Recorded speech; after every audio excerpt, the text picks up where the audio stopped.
cruz. A cruz que, para nós cristãos, para aqueles que creem, é esperança. A cruz que, para aquele que fez aliança com Deus em Cristo, é vitória. A cruz que é de fato a nossa redenção. O preço foi pago do nosso pecado ali na cruz. A cruz que é escândalo, porque Jesus Cristo, o Filho de Deus, foi crucificado no madeiro, foi pendurado no madeiro, e todo aquele que então era pendurado no madeiro era considerado maldito, e ele se fez maldição por nossa causa. Ele assumiu os nossos erros, ele assumiu o nosso pecado, a nossa consequência. É loucura compreender um Deus que é todo-poderoso, um Deus que é eterno, um Deus que é santo, um Deus que é infinito. Então assumir a condição humana, assumir a forma humana, nascido de uma mulher em forma humana, como homem então, e assim trilhar todas as realidades de um ser humano, ser tentado pelas necessidades básicas, a fome, enfim, mas também pelo próprio diabo e vencer a tentação, ser provocado e resistir ao pecado, a ser colocado à prova, não abrir a boca, enfrentar os seus opositores, seus inimigos, seus adversários, até a cruz e até as últimas consequências, e interceder pelos seus inimigos. A cruz é o lugar, então, onde a nossa vitória foi cravada. A cruz revela o poder de Deus. A cruz revela o resgate. A cruz revela o preço sacrificial pago. O sacrifício, então, que substituiu o nosso sofrimento, a nossa condenação, que pagou o nosso preço. A palavra diz, e fica muito claro no versículo 18, o seguinte: de fato, a mensagem da morte de Cristo na cruz é loucura para os que estão se perdendo, para aqueles que são incrédulos, para aqueles então que são ateus, para aqueles que taparam os ouvidos e taparam os olhos, para aqueles então que viraram as costas para Deus. A cruz, a mensagem da cruz é loucura, incomoda. Não é possível compreender simplesmente com a ciência. Porque a cruz vai além da razão humana. A cruz é Deus, é o amor encarnado na sua plenitude, que vem morrer, então, por pessoas infiéis. Somos nós, eu e você, que vem, então, pagar um preço impagável para nós. A cruz é o lugar da morte do nosso herói. Imagine, então, admitir que o herói morreu. Mas no nosso caso, foi necessário que Jesus morresse, porque a Bíblia diz que o salário do pecado é a morte. E de repente você pode questionar, sim, se o salário do pecado é a morte, e Cristo morreu de uma forma definitiva, por que então temos que morrer ainda? Mas precisamos entender que Jesus veio e morreu no nosso lugar e ressuscitou para nos livrar da condenação eterna. Mas estaremos livres da morte física quando o Senhor voltar pela segunda vez, para buscar o seu povo, a sua igreja, aqueles que creram, aqueles que abriram mão, então, dos prazeres mundanos, que abriram mão dos conselhos de Satanás, que abriram mão, então, de tudo aquilo que o afasta de Deus, daqueles que lutaram contra a sua própria vontade, para honrar o Deus eterno, para dizer: Senhor, reconheço que eu dependo e preciso de Ti, então me ajuda com o Espírito Santo, então me ajuda com a Tua palavra. A cruz é a solução. A cruz é a saída, a cruz é o caminho de volta para a casa do Pai, a cruz é a redenção, a cruz é loucura, porque Deus se fez carne em Cristo e morreu no nosso lugar, para que tivéssemos e então tenhamos vida por meio de Jesus Cristo. A palavra diz, e aí eu quero repetir essa primeira parte, versículo 18, diz que a mensagem da morte de Cristo é loucura para os que estão se perdendo. Para quem resiste a Jesus, para quem rejeita o Evangelho, é loucura, é inaceitável. Mas para nós, é o poder de Deus. Deus vem em resgate. Deus vem então e vence a força do pecado. e vence as forças de Satanás, e vence então o poder da morte. Ele veio, e quando Jesus ressuscita, não por acaso ele declara poder e autoridade. Ele diz: é-me dado todo o poder nos céus e na terra. E então ele comissiona, ele envia os discípulos a continuar sua missão redentora, porque então ele venceu e cumpriu todas as etapas, para que depois de ressurreto, ele pudesse dizer: olha, eu recebi autoridade nos céus e na terra, eu tenho autoridade sobre vivos e mortos. Agora sim, eu estou enviando vocês, eu estou neste momento dando a vocês uma missão de fazer discípulos. Portanto, para aqueles que se perdem, para aqueles que resistem à palavra, que dizem não para Jesus, para aqueles que não creem, a mensagem da cruz é loucura, é inaceitável, é incompreensível. Mas para aquele que crê em Jesus como seu Salvador, a mensagem da cruz é poder de Deus. Mas há algo mais, o versículo 19 diz: pois as Escrituras Sagradas dizem: destruirei a sabedoria dos sábios, acabarei com o conhecimento dos instruídos. Então poderão dizer os sábios, os instruídos, versículo 20, o que vão dizer os grandes oradores deste mundo? E o que poderão dizer os sábios e os instruídos? Deus tem mostrado a sabedoria ele tem mostrado que a sabedoria deste mundo é loucura. Ou seja, o que se espera no mundo das aparências? No mundo então do consumismo, na sociedade de consumo e na sociedade do espetáculo. Aparência, imagem, status por consumir, não necessariamente o que precisa, mas o que outros não podem consumir pela condição financeira. Enfim, aparência, simplesmente aparência. Ou seja, pelo título que a pessoa tem, pela família, né? Então, a posição social, o nome da família, a tradição da família.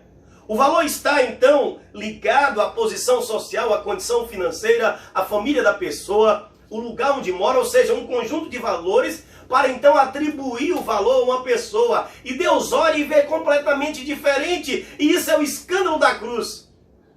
Porque o escândalo da cruz, então, ele revela justamente um amor que o homem natural não entende. Deus assume a forma humana e vai até a cruz morrer no nosso lugar, morre no nosso lugar e ressuscita. Mas há uma outra coisa. A mensagem da cruz mostra que o Senhor escolheu as coisas loucas desse mundo. Pessoas simples. Não foram pessoas importantes, de famílias importantes.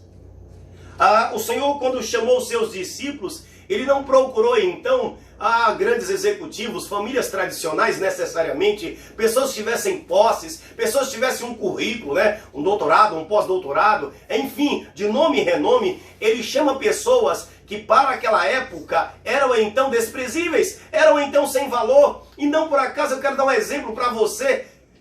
Em Atos capítulo 2, se você nunca ouviu, eu vou citar justamente o ponto que mostra a visão que as pessoas tinham dos discípulos. Quando o Espírito Santo foi derramado e os discípulos começaram a falar em outras línguas, e aí cabe destacar que outras línguas eram outros idiomas, porque haviam pessoas de várias nações ali, judeus de várias nações, e cada um entendia na própria língua que tinha sido criada, ou seja, na diáspora, ou seja, distante de Jerusalém. Ele compreendia na língua que ele tinha sido criado, e eles perguntaram: não são todos galileus? O que essa pergunta quer dizer?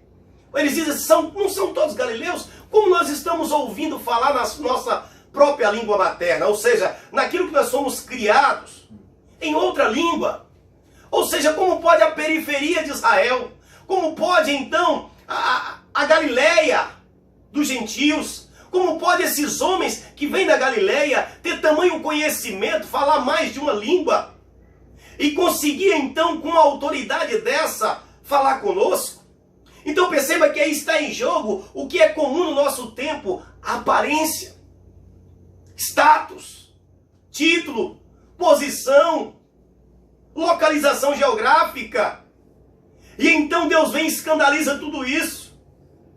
Não por acaso Jesus provoca iras no seu tempo também, porque Jesus, se aos 12 anos fica visível que ele já tinha muita sabedoria ao debater com sábios no templo ou no pátio do templo de Jerusalém, mas quando ele assume o ministério público, quando inicia, ele começa a curar na Galileia, e nas periferias de Jerusalém, enfim, nos arredores e na própria cidade, mas não fica centralizado no pátio do templo com os sábios, com os instruídos. Jesus, com toda a sabedoria, com todo o poder e autoridade, ele vai buscar as ovelhas perdidas do Pai Celeste. Ele vai buscar aqueles que eram desprezados pelos religiosos da época. Ele vai salvar aquele que está desgarrado, aquele que a sociedade olhava até então, principalmente religiosos aqui, destacamos, e olhava como não tinha mais chance, não era digno de receber a mensagem, a palavra, os mandamentos. Jesus quebra essa regra. Jesus escolhe os simples, os fracos, os desprezados, e então estende a mão para aqueles que não têm quem os defenda e leva a mensagem do Evangelho. Mas isso não significa que Jesus tenha preconceito com quem tem a posição social e quem tem algum grau de instrução. Porém, o que precisamos guardar é que Cristo, ele vem e mostra que a mensagem da cruz, a sua própria vida, o seu próprio sacrifício, a sua própria encarnação, ele materializa o amor de Deus, sem barreiras, sem fronteiras, sem preconceitos, que vem salvar todo aquele que crê. O apóstolo Paulo diz aqui que o Senhor vem salvar todos aqueles que creem. A mensagem da cruz, ela é poder de Deus para todos aqueles que creem. Então você que me escuta, eu quero dizer para você que a loucura para o homem natural, para Deus é sabedoria. Cristo é sabedoria e poder de Deus. Cristo veio revelar o conhecimento de Deus. Cristo veio trazer salvação. Cristo veio trazer o poder de Deus para nos salvar. Mas aqueles que se encantam por um discurso erudito, bonito, difícil, técnico, grandes oradores, se encantam com a aparência. E essa sociedade, não muito diferente nesse aspecto da sociedade da época de Jesus, dos religiosos e líderes, das autoridades daquela época, preza então por posição social, preza então por aparência, por imagem. Cristo não está preso a isso. Sendo assim, todos os cristãos devem ir além desses limites, devem então se desprender desses limites e falar desta mensagem da cruz para todos, independente da classe social, independente do título acadêmico ou não, independente do bairro, da geografia onde a pessoa mora, independente da cor da pele, porque o Deus que nós servimos é escândalo, é loucura o seu amor para aqueles que não creem. Para aqueles que não creem é loucura, porque ele não faz acepção de pessoas. A mensagem da cruz é a mensagem do resgate, do herói que morreu para salvar muitos. Um herói que morreu e ressuscitou ao terceiro dia, Jesus Cristo. A mensagem da cruz é uma mensagem de sofrimento, é uma mensagem de entrega, é uma mensagem de sacrifício, é uma mensagem de fato de pagamento da nossa dívida, é uma mensagem de salvação, é uma mensagem de resgate. Jesus é o nosso resgate. E a palavra diz que os sábios deste mundo, presos à ciência, presos à sua sabedoria, não é possível atingir a salvação pela ciência humana, pela sabedoria humana, se Deus não revelar pela ação do Espírito Santo. Não é possível então crer em Jesus Cristo se o Espírito Santo então não abrir entendimento. Se não clamarmos, Senhor, tem misericórdia de mim, abre o meu entendimento, porque Jesus não é um produto, uma coisa, um objeto para ser estudado pela ciência, mas ele é o Filho de Deus. E como diz o próprio Mateus, a palavra, e o próprio João, ele é de fato Deus encarnado. Sendo assim, a mensagem da cruz é loucura, porque vai contra a lógica. O campeão, o vitorioso, na nossa compreensão, ele vence e ele vence. Mas o que nós encontramos na mensagem da cruz é que o nosso herói, é que o nosso campeão, ele se entregou no nosso lugar. Ele permitiu que fosse vencido no primeiro momento pela morte, para então que nós tivéssemos vida na sua morte e ressurreição. Ele ressuscitou para que pudéssemos então, crendo e então entregando a nossa vida a Jesus Cristo, pudéssemos, pelo sacrifício da cruz, ter livre acesso a Deus e voltar para o Pai. Sabedoria e poder, a mensagem da cruz revela. Jesus veio não para aqueles que se dizem que são sábios, não para aqueles que se dizem que são poderosos, não para aqueles que se prendem à ciência, à razão humana, mas para aqueles que creem. Portanto, abra o teu coração, porque aquele que tem fome e sede de Deus, esse beberá da água da vida.